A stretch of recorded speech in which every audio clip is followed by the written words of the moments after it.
Morning, everybody. Well done for the 30 or so of you who've come in just in the week before Christmas. It didn't take me long to get in this morning because everybody is sensibly staying at home. We've got lots and lots of people online for today's session. So welcome. I'm just going to run through some of the things that are going on in executive education, and then without further ado, we'll get on to today's session. So I'm just pressurizing Wayne, who's having trouble with the slides. Are there some more slides? Oh, that's me. That's me. That's me in the clicker. It's early in the morning. Right, there we go. Yeah, okay. So that was me. Some upcoming events. I think I mentioned this the last time we met. There's a session with Professor Melanie Jones and the Future Generations Commissioner on the 30th of January. Talking about productivity and the Wellbeing of Future Generations Act. And then, of course, Sarah is running her service design training, so how to improve service continuous improvement course. These links to further information on these courses will be sent to you with the recording. And, of course, if you get our newsletter, then you'll also get further information. The last session of the current Help to Grow programme is running in January. And we hope that there will be another SME Help to Grow programme later in 2025, but there's still time to join this cohort and contact Linda Hillard, and the email address is there if you want to do that. The Power of the Public Value podcast, I always talk about this.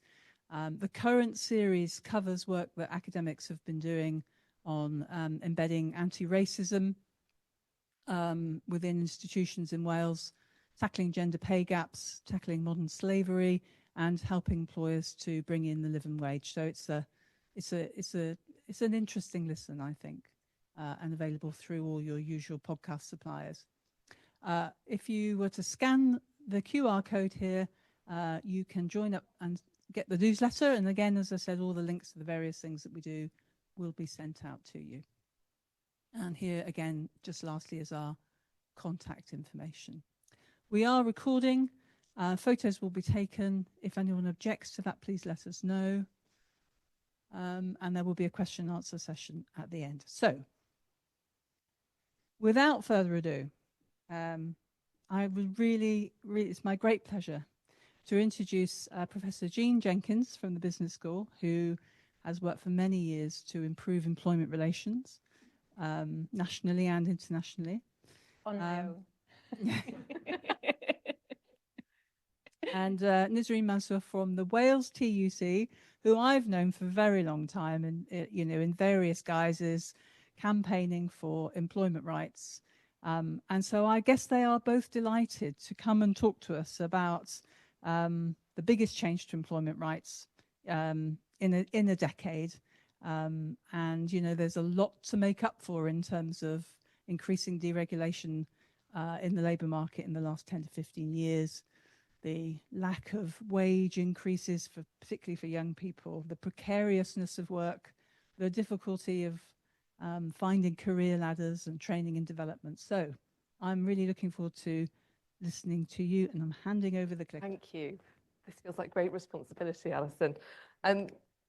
Good morning, everyone. As Alison mentioned, I've been like a giddy puppy with this bill. The fact that we have positive employment rights to talk about, new law, which is actually going to make work better for people, feels remarkable. I was at the TUC for about 7 years before this bill was introduced, and there was a lot of that time just head in hands thinking, oh, what next? So this is a really, really nice change. The background to this legislation is very much rooted in the trade union movement. It originated in the Labour Party policy process. We've got 11 trade unions affiliated to the Labour Party, and there were a few iterations of this policy position in the run-up to the general election. It was framed as the New Deal for workers. It responds to some of the sharper practices that have become quite common in Britain's labour market. The widespread use of zero-hours contracts perhaps being the most headline issue, as well as some of the anti-union measures that were introduced by previous governments. It also considers how to modernise some of the legislation around unions. I'll touch on that a bit more later, but if anyone has been involved in a formal ballot involved in a union ballot in recent years, you'll have received ballot papers by post. That's not because we're all dinosaurs in the union movement at all. It's actually illegal to have electronic balloting in formal trade union ballots. Since winning the election, the UK government has set out its plan in the form of Make Work Pay. They define this as a core part of the mission to grow the economy, raise living standards across the country and create opportunities. Their focus is on tackling low pay, poor working conditions and poor job security. And the plan is very much focused on getting more people to stay in work, support workers' productivity and improve living standards. The Employment Rights Bill, which is currently at committee stage in the House of Commons, is absolutely key here. Introduced in the first 100 days as committed to, it includes a number of new employment rights. And these have been framed around three key themes. So family-friendly rights, including making paternity and parental leave a day one right, fair pay agreements in the adult social care sector and sector negotiation for school support staff are two things that we're very excited about in the near future, and ending one-sided flexibility. So some relatively common practices, including the widespread use of zero-hours contracts for long-term employment, as well as short notice cancellation of shifts are set to be banned. The ambition to strengthen employment rights has been absolutely welcomed by unions and organisations to end poverty and inequality. So I'm very much looking forward to talking through some of the detail today. I've got my notes on the slides here, but also the clicker. So this is an absolute art of coordination. I'll be talking about something that relates to nothing on screen in a moment. So the need for this bill, as Alison has already touched on, I think is very much rooted in the rise of insecure work that we've seen in recent years. The TUC has its own definition of insecure work as people on zero-hours contracts, very low paid self-employment and casual seasonal work and agency work. Our analysis of official statistics shows that there are 4.1 million workers in Britain in some form of insecure work, and between 2011 and 2023, this figure increased by 1 million. In all parts of Britain, this accounts for more than 1 in 10 workers. The growth in insecure jobs outpaced the growth of secure work, so 31% compared to 11%. We're also very much motivated by the rise in inequality and the persistent inequality that we have here in the UK. So last year, the TUC warned that huge inequality has become the norm in Britain. And the ONS analysis of the Wealth and Assets Survey showed that the richest 1% of households had wealth of more than 3.6 million, and the least wealthy 10% had £15,000 or less. In Wales, 1 in 5 people are living in relative income poverty, with children at higher risk of living in a household in relative income poverty. And our labour laws lag behind comparable nations. We published some benchmarking in the summer, which revealed a consistent gap in protection between the UK and the OECD average. The largest divergence between the UK and other OECD nations was in the case of working time laws. So even though we've adopted the EU time directive, the exemptions that we permit, that creates this huge gap where basically employers can avoid these regulations altogether if they get workers to sign waivers. But there are also gaps with respect to dismissal law, the law on employee representation, and the law governing industrial relations. And unions have lobbied for interventions in some of the sectors I've already mentioned, as determined by their membership. So the drive for sector bargaining in sectors like social care and school support staff is very much driven by that largely women workforce in these sectors who have really suffered from very low pay and poor terms and conditions. So the bill includes a very long list of measures. I had to think about how I could do this in a way that was not going to just be me reading off a very long list. So I'm going to focus on a few of these measures that I think illustrate the themes that the bill is seeking to address. The right to guaranteed hours is really seeking to not entirely ban zero-hours contracts, and that is out of step with where some trade unions are at, but ban their exploitative use is how the government is framing it. And that's not just about zero-hours contracts, but low-hours contracts. So quite often in spaces like retail and distribution centres, you'll find workers employed on 5 hours a week, but regularly working something like 40 hours a week. And that's another way of offloading that kind of risk back onto the worker. Credit to the Bevan Foundation for the graph on the left, which shows the zero hours contract rates in Wales and the UK. So this new right will give workers the ability to be offered guaranteed hours contracts if they've been in that same role for a reference period.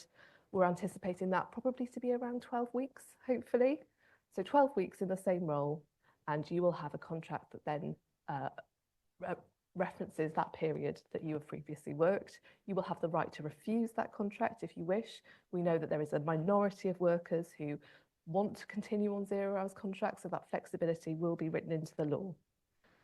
We're very concerned about how low hours will be defined. This is an area of the labour market we know very little about. The TUC is lobbying that low hours should look like full-time hours, so that any worker effectively has a right to a contract that reflects their usual hours of work. And there are some really important details here that make this a lot stronger than some of the changes in employment rights we've seen in recent years. So the right to be offered a 0 hours contract is not a right to request. The employer will be legally required to provide the worker with the offer of a contract that reflects their usual hours. And this makes it far more likely that the worker will benefit. The right to request is often not a right at all for many workers. And we know that the majority of workers on 0 hours contracts want this. They want that greater security that this will offer. The predictability of income is such an important factor for workers, and addressing some of those inequality issues that I've already touched on.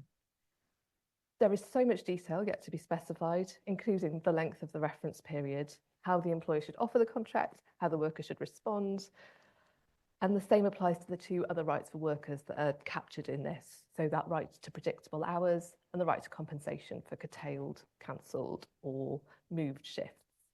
But altogether, they are an important package to address some of the sharpest practices we see quite commonly in sectors like hospitality and retail in particular. The bill also increases measures to increase the likelihood of two-sided flexibility. So two-sided flexibility is the sort of flexible work that most workers want. And this will help to reduce gender and disability pay gaps, address barriers that disabled workers, older workers, parents and carers face at work, and help us all have a better work-life balance. Flexible working is hugely popular amongst the public. 4 in 5 workers in Britain want to work flexibly, and this could help increase things like retention. A quarter of midwives and paternity support staff surveyed by the Royal College of Midwives, one of our affiliates, said an agreement to work flexibly would encourage them to stay in work in the NHS. Robust flexible working rights would also help more people move into work. The Fawcett Society found that 40% of women who are not currently in work said that if flexible working was available to them, it would enable them to do paid work. The bill proposes relatively modest changes to flexible work, including requiring an employer to provide an explanation for why rejection is reasonable. The wider policy objective has been set to increase the number of approvals, though, so I think there will need to be some further work in this space to make sure that it's both an increasing right that workers can access, but also that it can be fairly accessed across the labour market, because quite often we tend to see patterns where lower paid workers are less likely to access rights like this. And changing workers' experiences of flexible working will be really important. So this chart illustrates that many working mums are not putting in requests simply because they assume it would be rejected or that their employer would view it negatively. So this attitude issue from employers is something that we really need to see policy get to grips with. And other measures to make the workplace more inclusive include the removal of qualifying periods for parental and paternity leave. Statutory sick pay is another important area, which again is set to make big improvements for some of the lowest paid workers, which I think this bill, in terms of the rights element, is prioritising to some extent. So most workers receive occupational sick pay in Britain, with the majority receiving full pay from their first day of sickness. But large numbers of workers rely either on statutory sick pay or receive nothing at all if they are absent from work due to illness. These workers are far more likely to be of the very lowest paid workers in our economy. And during COVID, we saw many workers, before specific isolation payments had to be introduced as an emergency measure because of government, having to choose between losing pay and isolating or going into work while unwell. Currently, there is a 3-day wait before someone's entitled to SSP. This can cause substantial hardship. there are also 1.1 million workers earning below the income threshold of £123 per week. This bill will remove both of them. And that's a good step, but we still need to see the rate of statutory sick pay increase. So currently it's £116.75 a week, which is obviously far below median weekly earnings. The TUC is lobbying for that to be raised to 90% of median earnings. The bill includes measures to strengthen the protection against harassment. I think we're about a decade on from the revival of the Me Too movement, and I think it's really welcomed by particularly women members in the trade union movement that government is prioritising this in the Employment Rights Bill. TUC research shows that underreporting of sexual harassment is widespread. So, for example, 4 out of 5 women do not report sexual harassment they have experienced in the workplace. They feel the threat of further victimisation, of being isolated in the workplace. And if we want to tackle sexual harassment at work, we must ensure that those experiencing it or witnessing it have safe routes to report it. The bill includes measures to make employers directly liable if they fail to take all reasonable steps to prevent harassment by third parties, which is a more robust requirement and will encourage employers to report the proactive actions they have taken. It also amends the Equality Act to change the preventative duty from an obligation to take reasonable steps to prevent sexual harassment to an obligation to take all reasonable steps. Whistleblowing protections are extended to apply to disclosures relating to sexual harassment. And I think that's quite an important factor in some of this legislation, is that it will really require lengthy consideration about implementation in social partnerships, so that unions are around the table as well as employers, deciding how this can actually become a workable right for many workers. The bill also includes measures on unfair dismissal protections and fire and rehire. So that's something that I think has hit the headlines in recent years because of some of the big brands in Britain undertaking fire and rehire exercises in the UK, really brutal experiences for the workers involved, that pressure to basically accept a new contract on worse terms and conditions on the day that you're also getting fired. That's something that unions have really, really lobbied against heavily, taken legal action. Usdaw recently won a case against Tesco for this, but that took a couple of years. They won that case about a month ago, and that was of a situation in a warehouse in 2022. So it takes a very long time for workers to get some justice in the current system. So with a few exceptions like whistleblowing dismissals and discriminatory dismissals, an employee cannot claim unfair dismissal until they have at least 2 years of service. The 2-year qualifying period deters workers from moving from one employer to another due to the loss of employment protections. And workers have been increasingly reticent to change jobs. In 2019, the rate of job mobility was 2.4%, 25% lower than in 2000, according to the Resolution Foundation.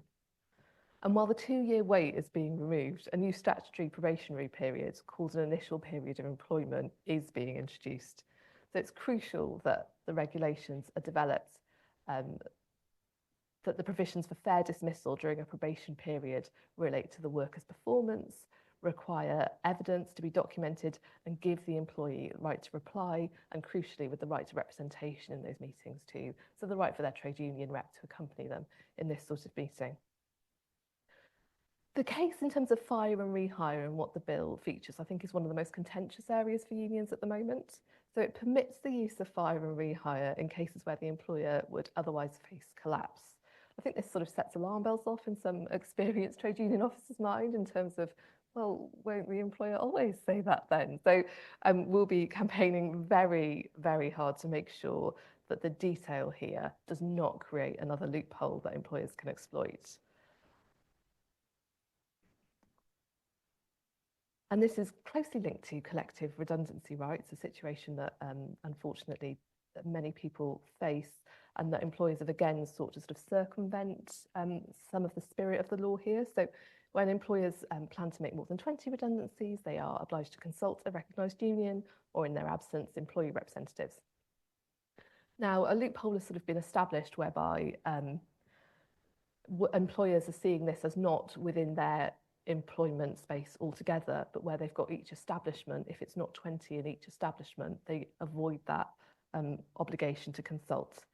This will make sure that that loophole is closed. And there are some specific rights for ship crew. And I've got to say, working with RMT and Nautilus, our two affiliates who organise ship workers, I just find the language absolutely fascinating. I'm probably going to try and use them in a moment and just get it entirely wrong. But you might recall P&O Ferries failed to properly inform the UK government or those countries where its ships were registered of its intention to dismiss nearly 800 workers a couple of years ago. And they tried to bring in agency workers to cover those jobs. This meant that there was less time for ministers and others to respond to the proposed job losses and seek alternative arrangements. So there will be new rights now, so where ships are UK registered, providing a service within Great Britain where they've flagged out, and although if they call it a British port 120 times in a year, employers have to inform the Secretary of State of their plans where they are proposing to make collective redundancies of 100 or more, which again I think is an area that unions in that sector will want to see strengthened. It was such a horrific experience with P&O Ferries, but this is a step in the right direction. Now, trade union rights. This whole section is just an absolute treat for my movement that has really struggled under some of the most stringent, unnecessary regulations for so long. So the bill includes a whole raft of measures to repeal some of the anti-union legislation introduced by previous government and modernise some of the laws governing industrial relations.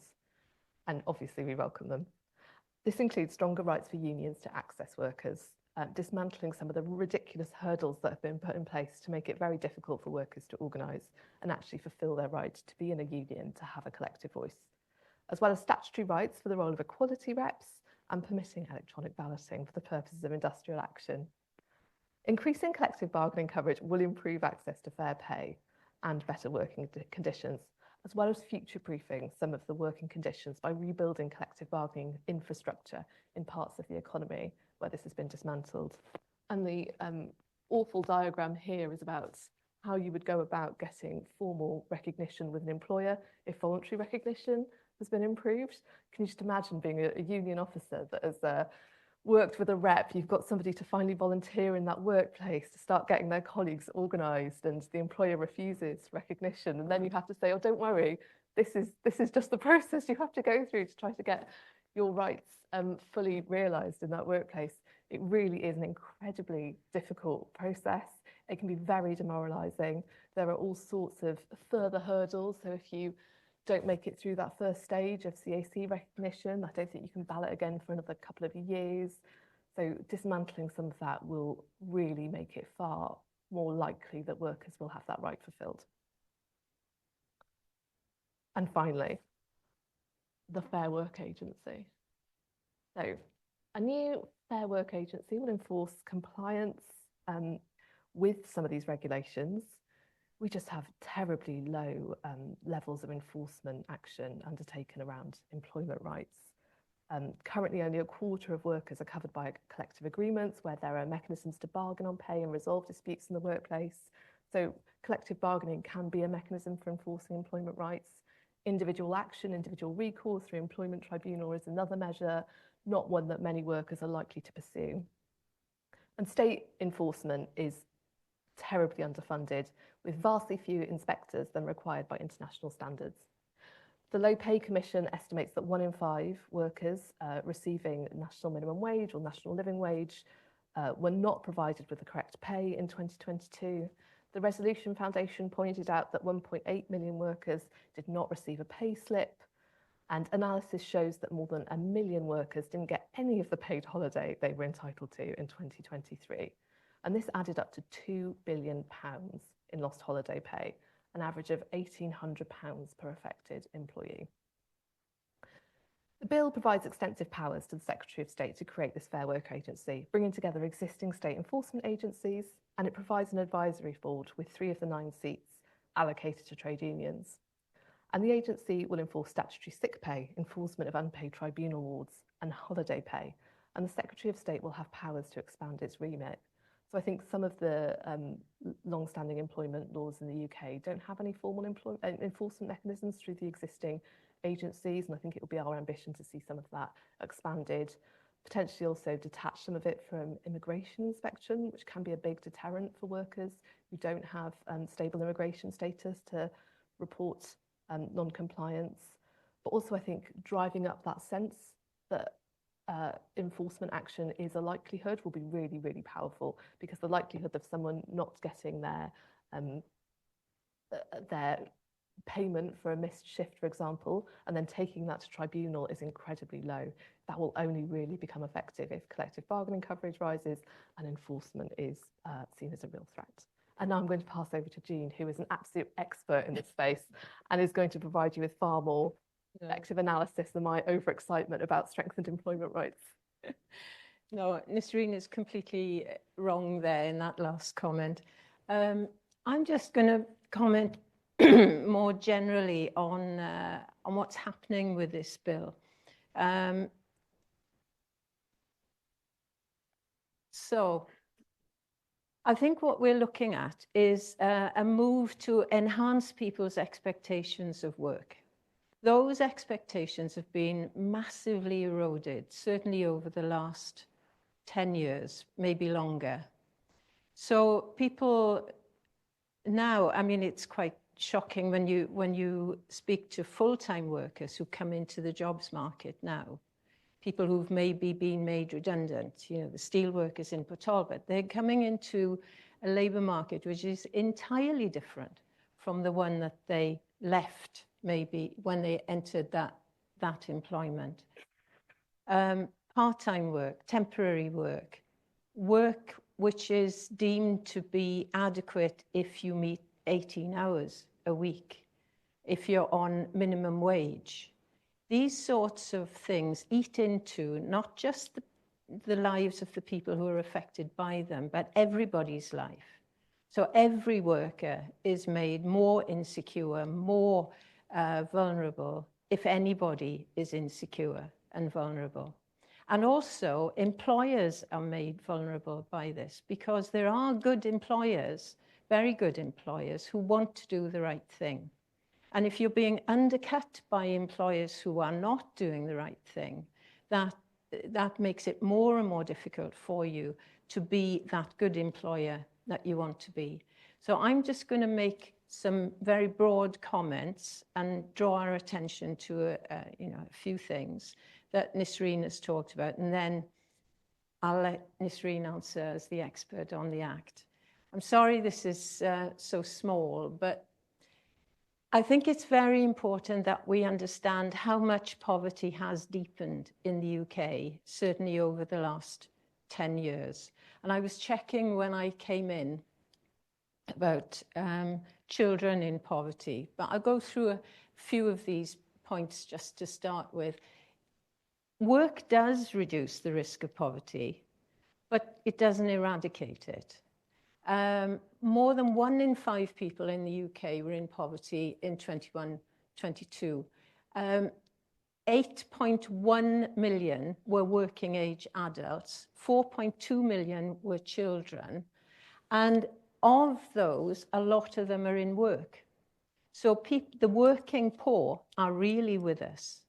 And I checked, I've got to read this out because the statistics are careful. So we worked together on last year and the year before on looking at work in Wales. So in 2010, 50% of children in relative income poverty in Wales were in work-less households. By 2023, that figure had dropped to 29%. So 7 in 10 children in poverty were in households where one adult was in work. And 35% of these children were in households where both adults were in work. Now that sort of degradation of work and the outcome of work is a concern for all of us. And what this bill is signalling is it's time for a change. We need to think about work and the rights of the worker maybe we need to foreground that more. We've become accustomed to thinking about what's going to happen to the customer, what's going to happen to the service, how much is it all going to cost. But that can't be supplied at the expense of workers who are bearing all the risk of these services and these costs. At the bottom there, it mentions self-employed workers are more than twice as likely to be in poverty as employees. Of course, we don't know whether those are truly self-employed workers or whether they are people working for less than minimum wage who are counted as self-employed by organisations that find it easier to employ them on some form of really, really obscure contractual relationship where they can't identify their employer, and the person who is using their labour simply says, that person's not my worker, that person's not my employee, that person's self-employed. Are you self-employed if you're earning less than £123 a week, if you can't qualify for SSP? These are the questions we need to be asking of what's been happening to work. So the bill itself is not going to solve everything. It may not, you know, many workers may not even realise that the bill has been passed. But what it does is it provides a, oh, sorry, did that go forward? Sorry, it's a way of establishing a floor of rights. That's always what UK legislation has done in terms of work and employment. It never goes for the absolute optimum. It establishes a floor from which workers should then be able to bargain upwards through their own representation. Good employment conditions shouldn't be seen as a gift that is bestowed upon us. We have the capacity to bargain, to be reasonable employees and reasonable workers, just as employers want to be reasonable and good employers. One of the most basic rights that we have, and I'm sure that if we went around, you know, I'm sure the majority of workers would find it difficult to find a written statement of the terms and conditions of their contract. That's one of the most basic rights we have, and it's flouted all the time. I also wanted to flag up here, because I've heard a lot on the radio about employers saying, well, this is going to be, you know, an assault on our rights to dismiss people. It's going to open up scope for a lot of abuse by workers who just want to go sick or want to behave with impunity and then take us to tribunal. I'm sure that's not the attitude in this room. But the fair reasons for dismissal are not affected. And those fair reasons for dismissal are really quite extensive. So we have capability if a worker is not good enough, if their conduct is bad, if there's a legal impediment, you know, a driver who loses their driving license, they can't continue in employment, redundancy, and some other substantial reason. I mean, there couldn't be any more scope for employers to dismiss a worker fairly than some other substantial reason. You just need to do it right. You just need to do it properly.